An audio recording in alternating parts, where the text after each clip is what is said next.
Hello friend, good morning. আবার আজকে আমি ঘরে আছি, ভিডিও নিয়ে এলাম। আজকে আমাদের একটা বিয়ের বাড়ি আছে।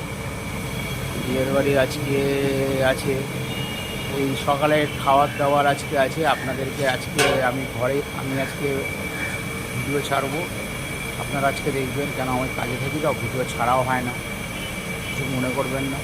সপ্তাহে আমি একদিন ছুটি পাই, এই জন্য আজকে ভিডিও ছাড়বো। এই আজকে রান্নাবান্না হচ্ছে, কাকা কাটছে, দেখো ময়দা মাখা হয়েছে, এই লুচি হবে, এই আলু চচ্চড়ি হচ্ছে। কাকা আজকে রান্না করছে। এটা সকালে আজকে লুচি আর আলু চচ্চড়ি হবে, আর গায়ে হলুদ ফায়ে হলুদ সবই হবে। আস্তে আস্তে দেখাবো, ভিডিওটা লং হবে, ভিডিও আপনারা দেখবেন, কাটবেন না।